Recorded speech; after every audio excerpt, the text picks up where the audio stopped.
Boa tarde, pessoal. Quero agradecer o convite aí para poder falar um pouquinho para vocês dessa tecnologia aí, né? Blockchain, Bitcoin, o que que a gente tem hoje em dia no Brasil, né? Sobre isso, como que anda o mercado, como que os reguladores no Brasil têm visto essa questão aí das criptomoedas. Então, vou passar aqui rapidinho. Isso aqui é só uma apresentação, ela já falou para vocês, né? Antes de falar aí do Bitcoin, para a gente dar uma filosofada, o que que é dinheiro, né? Então, as moedas fiduciárias aí, real, dólar, euro, ien, que o pessoal aí costuma definir é que elas são criadas a partir de dívidas públicas dos governos, né? Então, o valor delas depende da confiança que a gente tem nesses governos. Por exemplo, você está lá na Argentina agora, o seu dinheiro não está valendo muito. Lá na Venezuela, o dinheiro está valendo menos ainda. Você tem que juntar milhões de moedas deles para comprar um prato de comida. E tanto, se você vê que isso está tão feio lá, que a venda de criptomoedas lá subiu bastante, né? Especificamente na Venezuela, principalmente Bitcoin e Dash. Então tem algumas pessoas, inclusive aqui do Brasil, que estão indo lá instalando terminais de compra e venda de Dash, por exemplo, para trabalhar nos comércios locais, porque a moeda deles perdeu totalmente o valor. Então, levando isso daí como consideração, tem gente que fala que o dinheiro, na verdade, é só uma ilusão, né? A gente acredita que o dinheiro vale alguma coisa, a gente que tem o dinheiro acredita que ele vale para comprar alguma coisa, e quem recebe o dinheiro acredita que ele vale alguma coisa de quem tá pagando, né? Então, na questão aí de impressão de dinheiro, todo mundo já viu aquela série lá, La Casa de Papel, né? Lá o começo da história, né? Sem spoilers, né? Eles basicamente são revoltados porque o Banco Central da Espanha fica emitindo bilhões e bilhões de moedas do país, e não tem nenhum fundamento por trás dessa impressão, só para segurar o dinheiro, segurar a inflação, segurar a taxa de juros, né? Então a gente vê que aí o dinheiro hoje em dia, seja em qualquer país, o Banco Central acaba ficando responsável pela impressão desse dinheiro, pela custódia, por toda essa regulação. Então muita gente se questiona qual que é o lastro do dinheiro. O dinheiro tem algum lastro? Ou seja, para cada real que o Banco Central imprime, ele tem lá um real de ouro, ou de café, ou de alguma coisa? Na verdade, não, né? O lastro ele já não é usado aí na economia há mais de 70, 80 anos. Eu acho que o último país que usou lastro foi os Estados Unidos, mas aí eles soltaram uma lei lá uns 80, 70 anos que tirou esse lastro do, do dólar para o ouro, por exemplo, né? E é basicamente utilizado para os bancos centrais utilizam, né, para controlar a inflação e a taxa de juros. Então, o que aconteceu aí, mais ou menos voltando um pouquinho aqui, falando especificamente sobre o Plano Real, não sei se vocês lembram, lá em 93, 94, quando começou o Plano Real, passou da URV para o Real. Então, o ministro da Fazenda ele falou que o real ia ser lastreado no dólar, né? Isso daí ele falou mais para dar só para dar uma segurada no mercado, né? Mas depois essa teoria, essa ilusão passou rapidinho, né? Então, aquela esperança de que um real valeria um dólar para sempre, em alguns meses já passou muita distância, né? E hoje a gente está vendo aí um real quase, um dólar quase R$ 4. Aqui é um gráfico só para a gente ter uma noção de quanto de dinheiro existe no mundo em dólares. Que se estima em ouro, nós temos 7 trilhões de dólares em ouro, em dinheiro circulando 90,4 trilhões, em ações, né? Tudo que a gente vê lá na S&P, na Nasdaq, aqui na Bovespa, 73 trilhões de dólares, imóveis, 218 trilhões de dólares, e brigando ali embaixo, as criptomoedas, 0,14 trilhões ou 140 bilhões de dólares, né, que têm investidos em criptomoedas. Esse valor de criptomoedas, em dezembro de 2017, ele chegou a quase 800 bilhões de dólares, né, naquele boom que teve das criptomoedas no final de 2017. Não sei se vocês lembram, chegou a bater 20 mil dólares um Bitcoin, né? Então foi a alta histórica do preço das criptomoedas. Aí chegou o Bitcoin. Chegou lá na crise econômica de 2008, 2009, o mundo caindo, né? Aquela crise toda, as bolsas caindo lá embaixo, crise. Aí o que o tal do Satoshi Nakamoto pensou?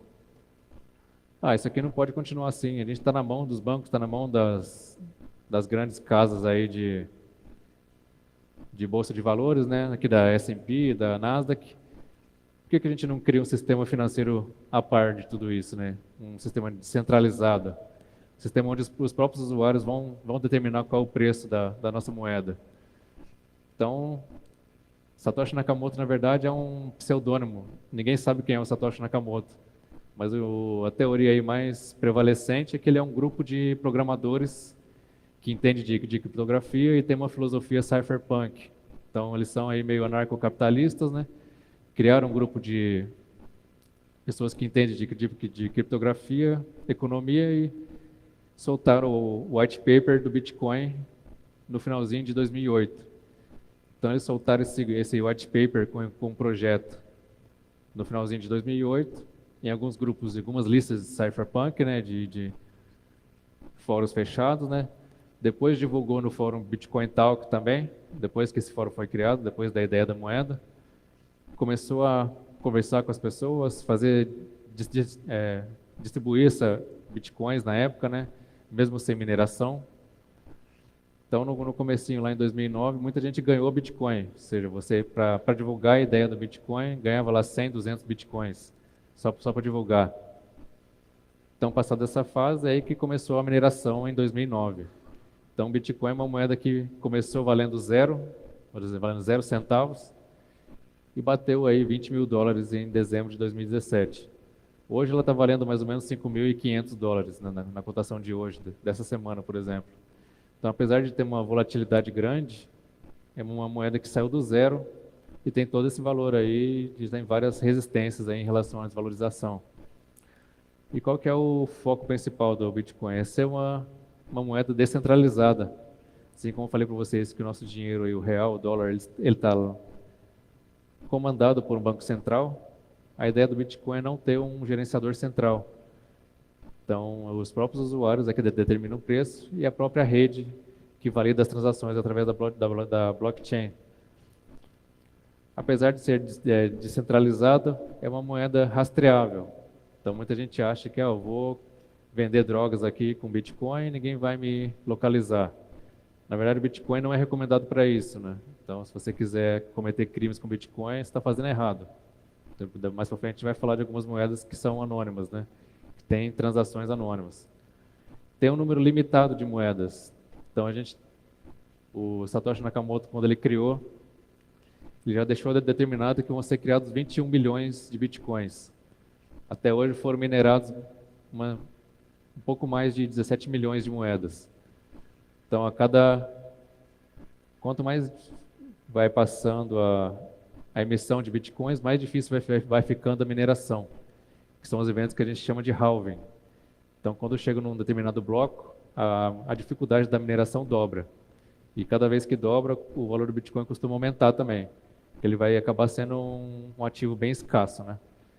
O próximo halving do Bitcoin está previsto para acontecer o ano que vem. Então, quando chega lá em mais ou menos 19 milhões de moedas emitidas, vai dobrar a dificuldade da mineração. Então, sempre quando tem esse evento de dificuldade de mineração, o preço do Bitcoin acaba ficando mais alto.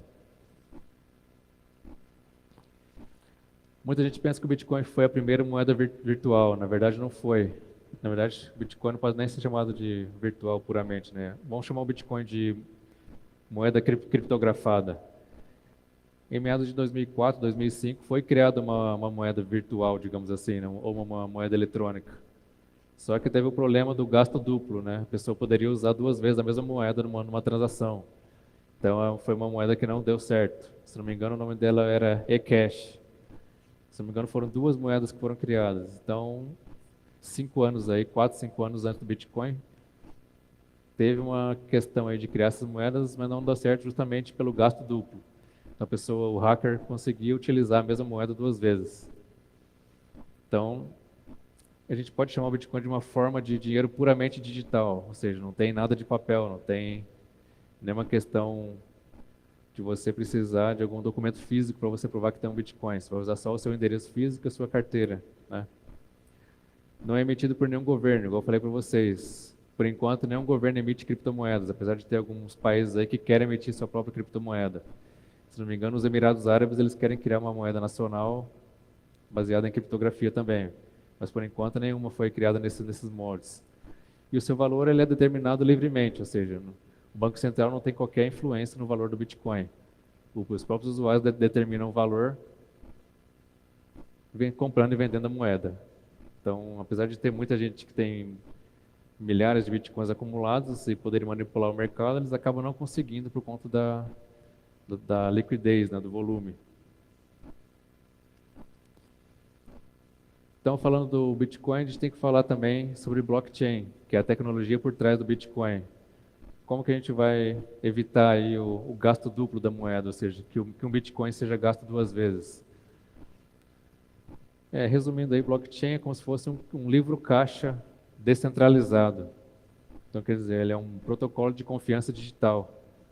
Como que ele funciona? Quando você manda um Bitcoin para outra pessoa, para validar essa transação, para criar um hash, o minerador tem que fornecer poder de processamento para criar um hash e registrar essa transação na blockchain. Tá? Então, o minerador que conseguir resolver esse código criptográfico de 256 bits primeiro, ele ganha a recompensa de quem pagou lá para fazer a transação. Então, para você mandar um Bitcoin para alguém, você tem que pagar uma pequena taxinha. Quanto mais alta a taxa, mais rápido vai ser validado, porque mais mineradores vão ter interesse em calcular aí a sua transação. E a blockchain também pode ser considerada uma cadeia de blocos vinculados, ou seja, quando você fecha um bloco de transações na blockchain, ele fica automaticamente vinculado ao próximo bloco. Então para você hackear a blockchain, você tem que hackear todos os blocos anteriores. Então, é quase impossível de ser hackeado. Então, por isso que a gente fala que de 2009 até hoje não foi hackeado. Se não me engano, agora em abril foram completadas 400 milhões de transações na rede blockchain do Bitcoin. Então, uma rede aí que se mostrou segura, né? Cada bloco da blockchain tem 1 megabyte de informação. E atualmente, aí, em média, um bloco pode ser criado um bloco a cada 10 minutos. Então, isso daí é em média, né? Se a rede estiver um pouco congestionada ou com poucos mineradores na rede, pode aumentar um pouco o tempo. Mas a média aí é 10, 20 minutos, podendo chegar aí a 1 hora e meia, dependendo da rede, né? Se tiver com poder aí de processamento baixo. Então, os mineradores criam os blocos, né? E recebem taxas de Bitcoin como recompensa. Essa é a função dos mineradores. Mas basta o minerador criar o bloco e colocar na blockchain? Não. Depois que esse bloco é colocado na blockchain, nós temos a validação dessa transação, que são os nodes, né? A gente tem mais ou menos 10 mil nodes no mundo espalhados. Aqui no Brasil nós temos 3 ou 4, se não me engano.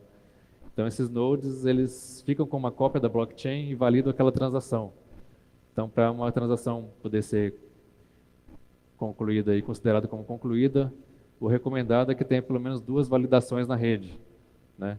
Algumas exchanges, elas pedem quando você manda Bitcoin para a exchange, por exemplo, eles pedem 1, 2 ou 3 validações na rede.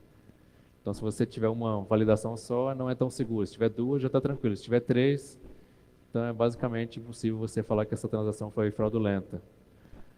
E cada criptomoeda que existe tem sua própria blockchain. Então, Bitcoin tem uma, Litecoin tem outra, Dash tem outra, cada uma tem uma específica. Então, aí falando especificamente da mineração, os mineradores eles emprestam seu poder de processamento, ou seja, seus computadores, suas placas, para resolver e validar as transações da rede, né? E por esse trabalho eles ganham os bitcoins que a pessoa que fez a transação quis pagar para ele. Então, no momento da transação, você pode escolher um valor alto, médio ou baixo. Quanto mais baixo o valor, mais vai demorar para ser validada essa transação na rede, né? E aí, que eu falei para você, a transação necessita ser validada pelo menos 2 vezes na rede para ser considerada como segura e considerada aí como não fraudulenta. Esse é o dispositivo mais usado aí para mineração, né? Tem basicamente 1 ou 2 placas de vídeo aí dentro, né? Geralmente da NVIDIA, né? E é montado ali para o processador dessa placa ceder processamento para validar as transações, para validar o hash aí da transação. Uma dessas daí, se não me engano, é Antminer o nome, né? Custa mais ou menos uns 10 mil reais, de 10 a 15 mil reais cada uma. Mineração hoje em dia, quem minera fala que não está compensando muito, né? Porque o volume de transações baixou muito e o valor da moeda caiu muito também, né? De um tempo para cá. E tem a questão da energia elétrica também. A pessoa tem que calcular se compensa o tanto de energia elétrica que ela vai gastar para poder deixar os seus computadores lá minerando. Essa aqui é uma fazenda de mineração que se chama, né? Então, cada negocinho desse daqui é um desse daqui. Então, você vê essa aqui, a pessoa investiu bastante, né, em mineração de bitcoins. Então, essa aqui geralmente é na China ou no Paraguai, porque a energia elétrica tem um custo muito baixo, praticamente zero, né? Então, aí o pessoal investiu bastante em mineração nesse caso aí, montando até vários armários, né? Falando agora das corretoras de criptomoedas, ou as exchanges, né? São as empresas que fazem a intermediação de compra e venda de criptomoedas, cobrando taxas por isso. Então, as exchanges, você manda suas criptomoedas para elas, elas vão guardar, deixar guardadas lá, e na hora que você vender ou comprar, você vai pagar uma taxa para elas. É nesse volume de taxas que elas ganham aí o lucro delas, né? Elas podem fazer a guarda dessas moedas também. Então, tem uma questão aí se as exchanges, nesse caso aí são as centralizadas, né? Exchanges centralizadas, que elas ficam com as suas moedas. Tem algumas exchanges desenvolvidas, que estão sendo desenvolvidas, que se chamam descentralizadas. Então, ou seja, você não precisa custodiar suas criptomoedas na exchange, ou seja, você só fala que você quer comprar uma criptomoeda, você paga diretamente para a pessoa que está vendendo. Então, é só uma intermediação entre compradores e vendedores. Então, algumas aí fora do Brasil, a Binance, que é a corretora aí mais famosa do mundo, está desenvolvendo uma exchange descentralizada também.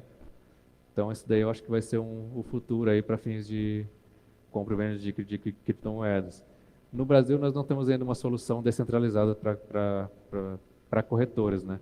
Nós temos aí umas 40, 50 corretoras e todas são centralizadas. Então, você tem que deixar suas criptomoedas na carteira que fica em posse da corretora. Então, a gente começa a ter alguns tipos de problemas que a gente vai falar mais para frente. Corretora de criptomoedas, você pode utilizar de qualquer lugar do mundo. Por exemplo, a Binance, ela tem sede na China, em Hong Kong, em Malta, em vários lugares, né? Não tem uma sede fixa. Você pode usar corretora do Japão, da Coreia do Sul, da Coreia do Sul, de outros países aí. Se não me engano, só a Coinbase, que é lá nos Estados Unidos, que não abre cadastro para moradores de fora dos Estados Unidos, né? Com exceção da Coinbase. E funciona 24 horas por dia. Ou seja, então, se o seu apito lá tocar que o Bitcoin caiu $500 em uma hora no domingo à noite ou na sexta-feira à noite, você vai ter que correr lá para vender, para fazer alguma coisa, né? Diferentemente das bolsas de valores, que funcionam aí de segunda a sexta, das 10 da manhã às 4 da tarde, né? Então é uma dinâmica diferente para quem trabalha aí com trade de criptomoedas. Carteiras de criptomoedas são formas de armazenar as chaves públicas e privadas das criptomoedas e se comunicar com a blockchain, né? Então, para você ter criptomoedas, você tem que ter uma carteira. 90% dos usuários deixam as criptomoedas nas carteiras das corretoras, né? Que é uma coisa que não é muito indicada caso a corretora feche as portas ou perca seus bitcoins ou seja hackeada. Então, a gente sempre orienta aí que exchange não é carteira, né? Sempre que possível, deixe suas criptomoedas com você, na sua posse. Então, alguns tipos aí de dispositivos. Dispositivos físicos, token, né? Que é chamada aí carteira fria, que é a que fica fora da internet, como se fosse um token de certificado digital. Então, ele tem lá a criptografia, você coloca as suas palavras para poder liberar a sua chave pública e privada, né? E aí são consideradas as mais seguras aí que tem. Sites específicos. Então, tem alguns sites que criam carteiras dentro deles para você poder custodiar os seus bitcoins também, as suas criptomoedas. Software para computador desktop. Você pode instalar lá e colocar suas criptomoedas, deixar armazenada as suas chaves no seu computador. Pode ser perigoso se você perder suas chaves ou se seu computador for invadido, por exemplo. Aplicativos para smartphones. Tem aplicativos que são carteiras também, você pode utilizar como carteiras. Você pode imprimir suas chaves públicas e privadas em papel também. Então, se você for uma pessoa um pouco mais, que possa ter um pouco mais de medo de perder seu token, suas chaves no computador, você pode imprimir elas e deixar com você. Colocar num cofre ou deixar lá na gaveta. Também Não é muito recomendado, porque se você perder essas chaves, você vai perder acesso às suas criptomoedas também. Então aí, corretora não é carteira, várias já foram hackeadas. Não sei se vocês viram recentemente também uma corretora lá do Canadá. Todos os bitcoins da corretora ficavam numa carteira física, o cara morreu, o dono da corretora morreu e só ele sabia as chaves para acessar esses bitcoins. Eu não acredito nessa história ainda, né? Eu acho que foi um golpe aí muito bem dado, mas a polícia, por enquanto, está falando que o cara morreu e não deixou um backup com ninguém, não deixou avisado com ninguém, né? Se não me engano, 500 milhões de dólares, mais ou menos, em bitcoins. Então, é um caso que deu bastante polêmica aí um tempo atrás. Altcoins. O que a gente pode chamar de altcoins? Tudo que não é Bitcoin é altcoin, ou seja, criptomoedas alternativas. Eu fiz essa pesquisa na quinta-feira no site CoinLib. Lá consta que nós temos 5.749 criptomoedas ativas hoje. Então você pode ver aí que qualquer pessoa pode criar uma criptomoeda. Até eu faço parte do time de uma criptomoeda. Então, mesmo sem entender de programação, eu faço parte do jurídico da moeda e tem lá os programadores, né? Então, aqui no Brasil a gente deve ter umas 80 criptomoedas de desenvolvedores brasileiros, mais ou menos. Então a gente vê que tem muito mesmo. Total do mercado hoje, 172 bilhões de dólares, né, de market cap. Então, investidos em criptomoedas no mundo, nós temos 172 bilhões. Em dezembro de 2017, a gente chegou a ter 750 bilhões, que foi aquela alta histórica que eu falei para vocês. E desse mercado aqui de 172 bilhões, Bitcoin corresponde a 56%. Então, quer dizer, a maioria das transações de criptomoedas são pareadas aí com Bitcoin. Por exemplo, quando a gente vai comprar uma ação, ela é pareada em dólar ou em real. Então, o Bitcoin acaba sendo aí a moeda mãe das criptomoedas, né? Então, você troca lá no par Bitcoin, você vai comprar Litecoin, par Bitcoin, Litecoin. Então, acaba tudo caindo no Bitcoin. A dominância no Bitcoin também já chegou aí a 60%, mas geralmente fica entre 50% e 60%, não passa disso. E o que cada moeda, o que cada altcoin tem aí para oferecer? Cada moeda tem uma proposta, né? Então, se você for investir numa criptomoeda, a gente recomenda você ler o white paper dessa criptomoeda. Então, você vai ver qual que é o foco dela, qual que é o roadmap, o que os desenvolvedores estão fazendo, se a moeda está ativa, se não está. Então, aí a segunda mais famosa em market cap é o Ethereum. Então, basicamente, ele trabalha com o quê? Contratos inteligentes e desenvolvimento de aplicações. A Ripple, ela trabalha com transações bancárias. Recentemente, na verdade, no final do ano passado, ela foi implantada pelo Santander. Utilizou a tecnologia da Ripple para fazer transações de um país para outro, por exemplo, utilizando o banco, utilizando a blockchain da Ripple. Litecoin. Litecoin ela é uma moeda derivada do Bitcoin, na verdade, né? Ela é um fork do Bitcoin, que a gente chama. Fork é como se fosse quando você usa o código-fonte da moeda para criar uma moeda nova. Então, você usa o Litecoin, foi esse caso. Então, o que os desenvolvedores acharam? Acharam que as transações do Bitcoin estavam demorando muito para acontecer, né? Demorava de 10 a 20 minutos e tinha um custo muito alto. Então, eles criaram a Litecoin, focando em transações mais rápidas e de baixo custo, né? Moeda Monero, a moeda Dash e a Zcash tem foco em transações anônimas. Então, isso aí que eu falei para vocês. Na hora de você transferir uma moeda para outra pessoa, você não consegue identificar de qual carteira foi, da carteira A para a carteira B, por exemplo. Na hora de que você vai analisar essas informações, você vê que pode ter para 3 ou 4 carteiras diferentes. E a Zcash, por exemplo, ela fraciona essa quantidade de moedas que você enviou. Por exemplo, você vai mandar 10 Zcash para uma pessoa. Em vez de você receber os 10 de uma vez, você recebe 3, depois 4. Então, se você for rastrear essas informações, vai ficar muito difícil. E a própria polícia não consegue fazer esse tipo de rastreamento, por conta dessa questão anônima, né? Moeda Tether é uma stablecoin que se chama, né? Uma criptomoeda pareada ao dólar. Então, em tese, para cada Tether emitido tem $1 custodiado. Só que não, né? Na verdade, o Tether é uma criptomoeda muito polêmica aí, está sendo investigada lá nos Estados Unidos. Parece que uma pessoa já foi presa, porque eles estão emitindo milhões e milhões de Tethers e não estão custodiando esses ativos, né? Então, por exemplo, se todo mundo requisitar o seu Tether para passar para Bitcoin, por exemplo, ou para dólar, eles não têm o suporte para fazer isso. Por exemplo, vamos supor que eles têm um supply circulante lá de 1 bilhão de Tethers. Se todo mundo resolver puxar de volta, não vai ter 1 bilhão, vai ter lá 100 milhões, 200 milhões. Então, é uma moeda, uma stablecoin que está causando um pouco de preocupação aí no mercado de criptomoedas e uma bomba que pode estourar a qualquer momento, principalmente lá nos Estados Unidos. E ela é vinculada àquela exchange Bitfinex, né? Então, uma fica segurando a outra, passando pano na outra, escondendo o que a outra faz. Só que já está sendo investigado aí, é uma stablecoin que está causando muita polêmica. Criptomoeda IOTA é relacionada à internet das coisas, ou seja, ela financia projetos vinculados à internet das coisas. Tem projetos com montadoras de carro, com empresas de manufatura, com a Bosch, por exemplo. Uma moeda muito interessante também. Parte aí de regulação das criptomoedas. Como os bancos centrais viram que tem muito dinheiro circulando nas criptomoedas, eles querem regular para evitar, segundo eles, lavagem de dinheiro, financiamento ao terrorismo, né?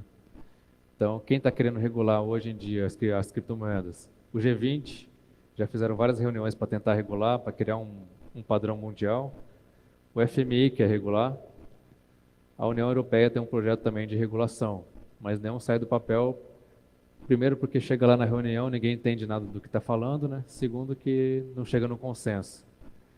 Então, uma regulação mundial eu acho muito difícil, regular criptomoedas mundialmente. Qual que é o problema da regulação? Ela vai contra a ideia central do Satoshi Nakamoto. Então, a gente sempre vai ter esse dilema. Deixar a criptomoeda circular livremente, sem você saber quem pagou para quem, ou você regular de forma que você tenha que se cadastrar, por exemplo, obrigatoriamente toda vez que você for comprar ou vender criptomoedas. O que eles pedem como padrão aí de regulação? Padrão da FATF, que é uma instituição global contra a lavagem de dinheiro. Então, segundo essas instituições, tem muita lavagem de dinheiro com criptomoedas. Só que nunca provaram nada em relação a isso também, né?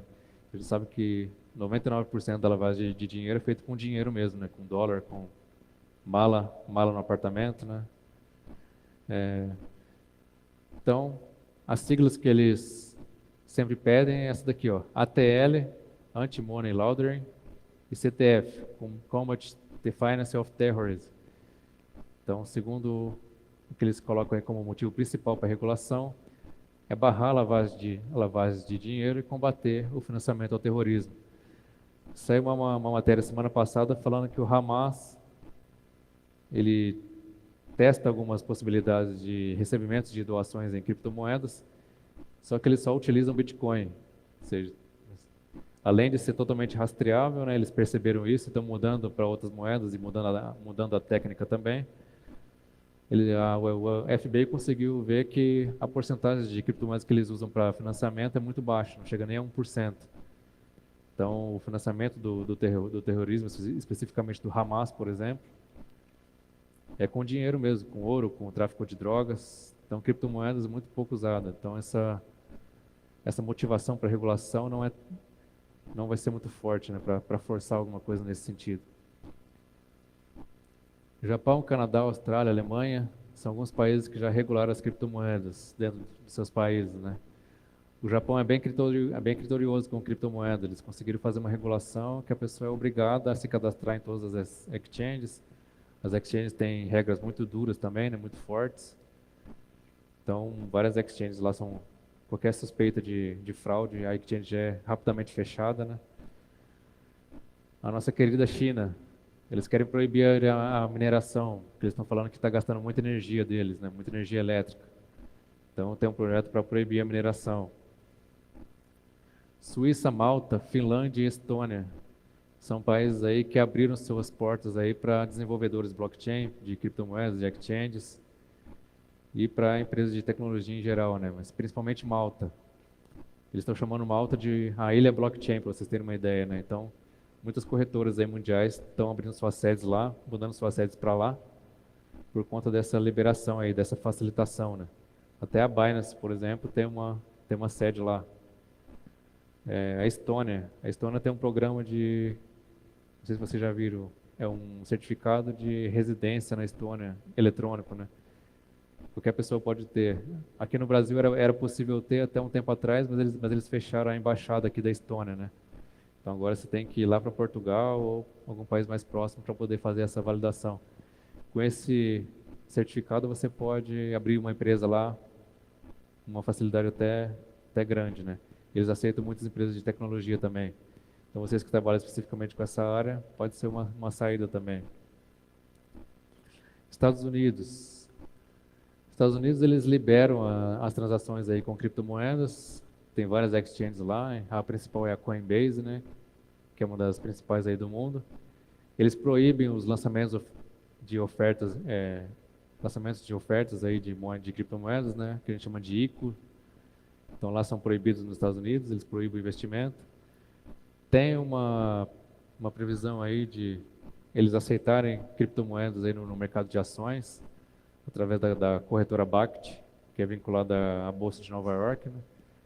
Então, o que os investidores aí de Bitcoin estão esperando é essa liberação aí por parte dos Estados Unidos na Bolsa de Valores. Isso aí tem uma expectativa de aumentar muito o valor aí, especificamente do Bitcoin também. E o Brasil? O que a gente tem aqui no Brasil? Quem já se manifestou aqui foi o Banco Central, a Comissão de Valores Mobiliários, e a Receita Federal e os bancos. O que o Banco Central falou? O Banco Central falou que criptomoedas são ativos mobiliários, só que ele não recomenda investimento. Então ele falou, ó, você investe por sua conta e risco, não tem nada a ver com isso. A CVM, ela não considera criptomoedas como valor mobiliário, não recomenda investimento também. A CVM, especificamente, ela quer criar uma regulação específica para criptomoedas, principalmente em relação às corretoras. Então, elas já tentaram criar aí algumas normas. Por exemplo, toda corretora que o usuário movimentar mais de R$ 10.000 por mês, ela é obrigada a mandar para a CVM um relatório. Então, eles estavam com essa previsão aí de fazer esse tipo de regulação, só que não passou por enquanto. Eles não soltaram ainda. Receita Federal que é o nosso dinheiro só. Então ela fala, se você tem criptomoeda, você tem que declarar no imposto de renda. Então se você, por exemplo, acima de R$ 35.000 de movimentação mensal de criptomoeda, você tem que pagar no mínimo 15% sobre o lucro da operação. Então se você movimentou mais de R$ 35.000 e teve lucro, você paga 15% de imposto sobre o lucro. Então você tem que fazer essa apuração mensal através do Carnê-Leão. E se você tiver qualquer quantidade de criptomoedas, ela fala que você tem que declarar também. Geralmente a comunidade não faz esse tipo de declaração, né? Principalmente porque é muito volátil o valor da criptomoeda. De repente você tem R$ 100.000, de repente você tem 10 mil. Então, se você desesperar e vender, você vai acabar pagando imposto à toa, né? Em relação aos bancos, os bancos têm fechado as contas das corretoras de criptomoedas. E a motivação é que eles não têm interesse comercial em manter relação bancária com a exchange, porque eles consideram como concorrentes. Então já fecharam de várias exchanges aí, Mercado Bitcoin, se não me engano até da Foxbit fecharam também. Então, no juiz de primeira instância, eles acabam revertendo a situação. Aqui em São Paulo, no tribunal, é meio a meio. Então, alguns desembargadores mandam reabrir a conta, alguns não. E o STJ, ele tem uma posição de que os bancos têm razão.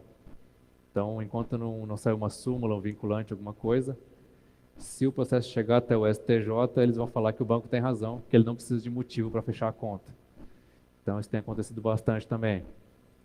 Algumas exchanges até pensaram em abrir um banco próprio, um banco só para corretoras operarem, para poder sair dos bancos tradicionais, né? Mas uma ideia que não saiu do papel ainda.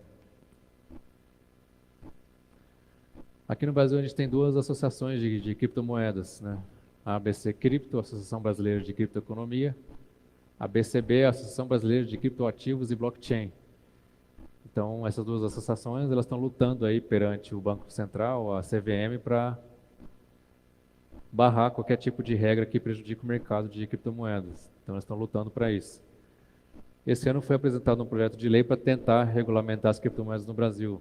Então, se entrar no site da Câmara lá, projeto 2060 de 2019 do deputado federal Auro Ribeiro.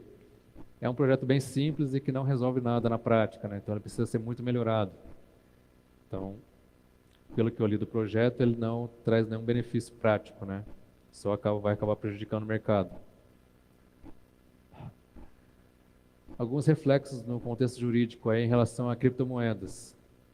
Vamos supor que você tenha um dinheiro lá no banco, que você está sendo executado.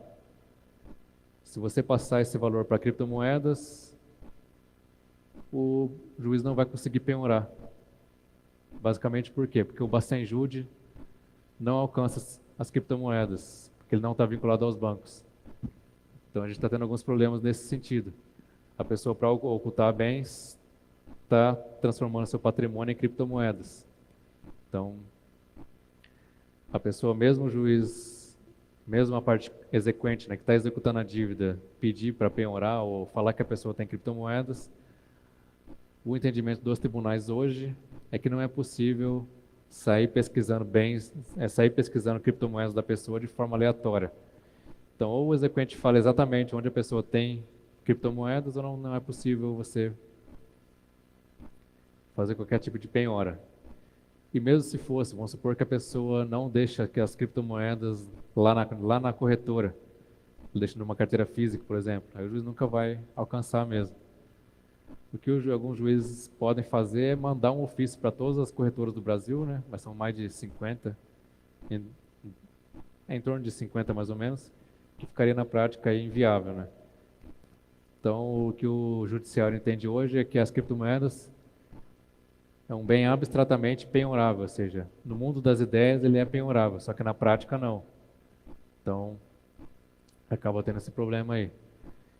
E como não é regulado pelo Banco Central e a CVM não considera um valor mobiliário, os juízes acabam travando nisso daí também. Por exemplo, não pode ser considerado uma ação. Por exemplo, se o cara tem ações lá na Bovespa, o juiz pode mandar uma notificação para a Bovespa e falar quantas ações do banco da Petrobras esse cara tem. Vamos lá, tem tantas ações. Então penhora essas ações e manda aqui para o processo. Com as criptomoedas ele não pode fazer isso. Outro problema também é que se o juiz for penhorar essas criptomoedas, ele não tem onde colocar essas criptomoedas. Por exemplo, não tem uma blockchain do judiciário, por exemplo. Ou ele vai mandar, vai pedir para a corretora deixar lá custodiado, ou ele não vai fazer essa penhora.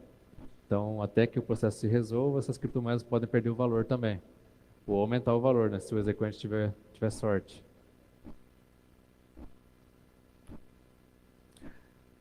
Aqui é uma decisão aqui do Tribunal de São Paulo. O Santander estava executando aqui uma empresa de tecnologia. Então, um título de crédito, um título extrajudicial. Penhora de moeda virtual, Bitcoin. Deferiu o recurso. Pedido genérico. Ausência de indícios que os executados sejam titulares de bens dessa natureza. Então, o que eles identificaram lá? O banco não conseguiu provar que eles tinham criptomoedas, apesar de ser uma empresa de tecnologia que devia prestar serviço para alguma corretora ou de ter algum envolvimento em blockchain, alguma coisa. Então, o banco não conseguiu provar que eles tinham bitcoins ou criptomoedas custodiadas. Então, foi indeferido.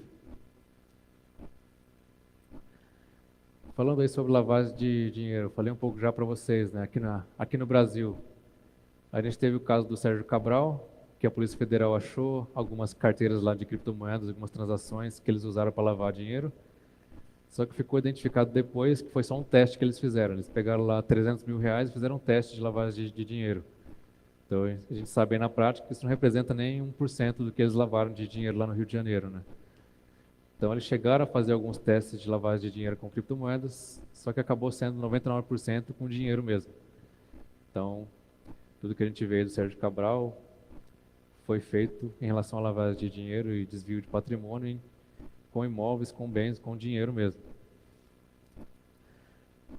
Compra e venda P2P.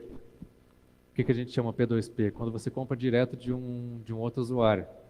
Então, quer dizer, eu, Isildo, quero comprar do João um Bitcoin, por exemplo. Eu mando o dinheiro para ele e ele me manda um Bitcoin. Então, esse tipo de transação vai circular só na blockchain e nenhum banco, nenhum juiz vai ficar sabendo dessa transação. Então, os P2Ps aí, com esse fechamento de contas de bancos, de contas bancárias pelos bancos, a polícia, a Receita Federal monitorando transações e tudo que tem aí para atrapalhar o mercado, os P2Ps têm crescido muito. Então, por exemplo, se você for comprar uma criptomoeda, um Bitcoin hoje, por exemplo, você não precisa ir numa corretora para entrar no livro de ofertas para fazer uma ordem de compra para poder comprar. Você pode negociar diretamente com o P2P e comprar direto dele. Então você vê que é um negócio que foge totalmente da curva, né? Então sai do sistema financeiro tradicional. Então aí vocês podem imaginar o que pode acontecer em relação a isso. Os P2Ps, na prática, eles só fazem, é, só fazem compra e venda de forma eletrônica, né? Nenhum P2P que eu conheço, pelo menos, ele vai aceitar você ir até ele com dinheiro vivo e comprar Bitcoin, por exemplo. Eles têm medo de assalto, né, essas coisas, fraude, essas coisas também. Então, a maioria das transações, você manda o dinheiro para o P2P e ele te manda a criptomoeda. Então, para você, se você for comprar nessa modalidade, você tem que pegar o histórico aí desse vendedor, para saber se ele é confiável, né, para não cair num golpe também. E tem muito golpista aí no mercado. Pessoa que se passa como vendedor, você manda o dinheiro e a pessoa soma depois. E aqui, dificuldade de rastreamento também, que eu falei para vocês. Como que um juiz vai rastrear se teve ou não uma transação de criptomoeda? Ou como a Polícia Federal, por exemplo, vai conseguir rastrear se uma quadrilha de venda de drogas, por exemplo, utilizou Bitcoin ou quem pagou para ele essa transação? Na semana passada vazou o manual de operações da Polícia Federal, deles ensinando os policiais, os agentes a identificar, né, indícios de que a quadrilha, por exemplo, utiliza criptomoedas. Então eles pediram para identificar basicamente isso, se no computador tem algum resquício de carteira Bitcoin, se tem algum token físico, se tem uma carteira em papel. Então, a partir disso daí continuariam as investigações. No caso do Bitcoin, eles poderiam fazer um mapeamento das carteiras, né, e tentar ver de onde que partiu essas criptomoedas para os traficantes, por exemplo. Se eles utilizaram, por exemplo, uma moeda que visa aí no caso do Monero, por exemplo, que preza pelo anonimato, aí fica um pouco mais difícil de rastrear.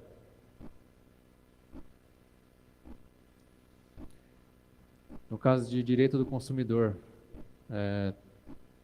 tem um processo aqui no Brasil contra uma corretora famosa, que a pessoa conseguiu provar para o juiz que a corretora sumiu com 2.000 bitcoins dele, né? Aí vamos supor que nessa época o Bitcoin estava valendo mais ou menos 50 mil reais cada Bitcoin. Então você vê o prejuízo que a pessoa pode ter tido. Aí só não sei como vai ser essa sentença, né? Eu estou acompanhando esse processo, porque eu não sei se a pessoa vai pagar em bitcoins mesmo ou vai pagar em dinheiro, né? Convertendo o valor atual da criptomoeda. Então aí acaba caindo no direito do consumidor, como aí o risco da atividade, né? Da corretora. Então, assim como estava falando o palestrante anterior, em caso de hackeamento, a culpa vai acabar caindo diretamente para a corretora, né, para a exchange. Então, se ela tiver um sistema aí para poder comprovar que ela teve culpa ou não, se as criptomoedas, né, foram roubadas ou não, ou se foi culpa do usuário, então é bom ter isso daí tudo poder ser explicado para o juiz, né, porque o juiz também não entende muita coisa, ele quer tudo mastigado. No caso de hackeamento de corretoras, né, no Brasil, se não me engano, não existiu ainda nenhum hackeamento específico, mas fora do Brasil já existiu, né? Corretoras na Coreia do Sul, no Japão já foram hackeadas. Desaparecimento de criptomoedas. Você está lá com um Bitcoin na sua conta, de repente você entra de novo, não tem mais o Bitcoin lá. Quem vai responder por isso, né? E o trancamento de operações. O ano passado teve uma exchange no Brasil, se não me engano foi a Foxbit, ela ficou sem operar, travou as operações por 2 meses. Mas vamos supor que antes de travar, o Bitcoin estava valendo 30 mil reais. Quando voltou a operação, o Bitcoin estava valendo 20. Quem vai pagar essa diferença, né? Foi culpa da corretora que você não conseguiu vender antes da queda do Bitcoin. Então, esse confisco, aí, entre aspas, das criptomoedas pode causar um problema jurídico também.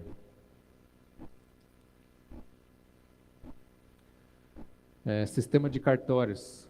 A blockchain pode acabar com os cartórios, né? Hoje a gente usa os cartórios para validar transações de venda de imóveis, de carros, certificar documentos.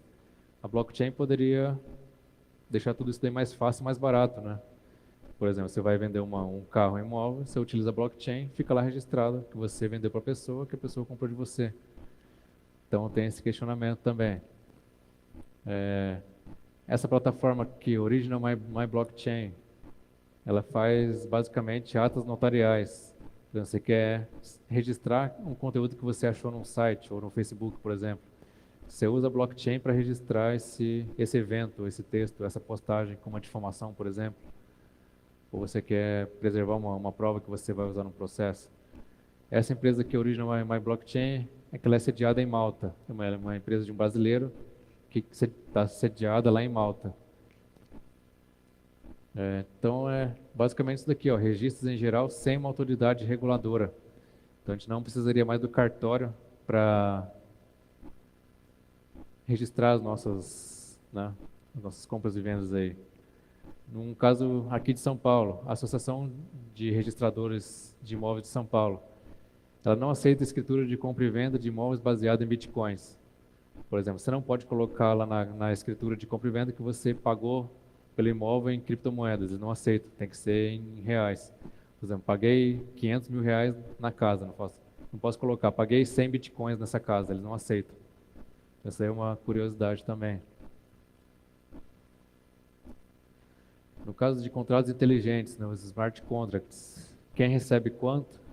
Sem intermediadores, né? O caso aí prático seria o mais básico do básico, máquina de lata de refrigerante. Você coloca 5 reais na máquina de refrigerante, ela te dá uma latinha de refrigerante. Está feito um contrato inteligente. Então você pagou para a máquina te deu o produto. Isso aí, principalmente com a plataforma da Ethereum, tem sido muito utilizado, né? No âmbito jurídico, nem tanto ainda, né? Mas a tendência é que comece a utilizar bastante. A Ethereum tem uma linguagem de programação própria para a blockchain dela.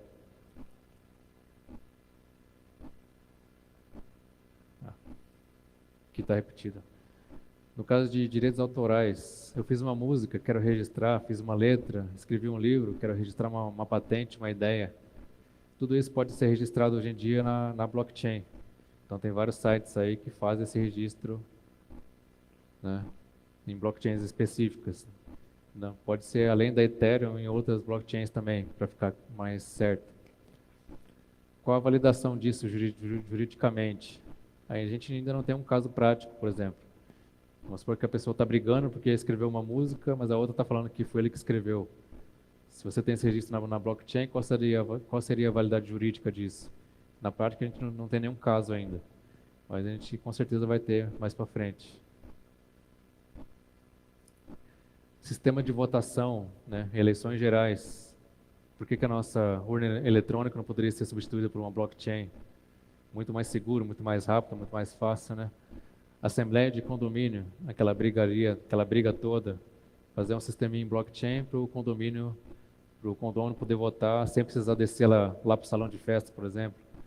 Vota pela internet, sem utilização específica de um certificado digital, por exemplo, que seria o que nós temos hoje, né? E pesquisas de opinião em geral, por exemplo, o Ibope, por exemplo, criar um sistema de pesquisa validado com a blockchain, para a gente poder saber se a pesquisa é verdadeira ou não, se a pessoa votou mesmo ou não. Então aqui, conclusão, alguns questionamentos, né? As criptomoedas vão destruir o sistema financeiro atual? Eu penso que não, né? Mas eles vão andar lado a lado, né? Cada vez mais as criptomoedas vão fazer parte da vida financeira das pessoas. Então os bancos aí, como eles têm muito lobby aí no mundo inteiro, a gente já sabe que eles não vão deixar as criptomoedas tomarem o lugar deles, né? Alguns bancos já estão utilizando blockchain, algumas tecnologias de transações aí baseadas em blockchain, né? Então você vê que eles gostam da tecnologia, eles só não vão implantar as criptomoedas especificamente. A gente vai usar blockchain para tudo, né? Tem alguns questionamentos nesse sentido. Eu penso que não, né? Blockchain tem que ser utilizada para fins específicos, né? Você tem que analisar se a tecnologia é boa ou não para o seu interesse aí, para o seu sistema. Bitcoin é utilizado somente para crimes? Não, né? O que se sabe é que hoje em dia poucas criptomoedas, né? Quem trabalha aí com tráfico de drogas, por exemplo, lavagem de dinheiro, utiliza uma parcela muito pequena de criptomoedas. A maioria é somente para testes, né? Então a gente vê aí que isso aí é uma... Ficou muito marcada essa questão de crimes para criptomoedas por conta da Deep Web, né? Ou da Dark Web. Cada pessoa chama de um jeito. A Silk Road, né? Que era um site lá que tinha dentro da rede do Tor. Ele só utilizava o Bitcoin para as transações. Aí o dono do site foi preso, né? Aí ficou essa fama aí, Bitcoin só é usado para crimes, né? Para venda de drogas no Tor, por exemplo. Então, o que a gente vai ter? A gente vai manter os ideais de Satoshi ou vai fazer uma regulamentação? Ou seja, para você comprar uma criptomoeda, você vai ter que se registrar, vai ter que mandar seus documentos, todo mundo vai ter que saber para quem você mandou a criptomoeda, ou vai manter os ideais lá do Satoshi Nakamoto, de você mandar dinheiro para quem você quiser, a hora que você quiser, com custo baixo e sem se registrar? Eu acho que se tiver uma regulamentação, vai ter que ser no meio termo, né? E mesmo regulamentado, vão nascer criptomoedas e vão ter criptomoedas que vão andar por fora dessa regulamentação, até pelo ideal das criptomoedas aí, especificamente do Bitcoin.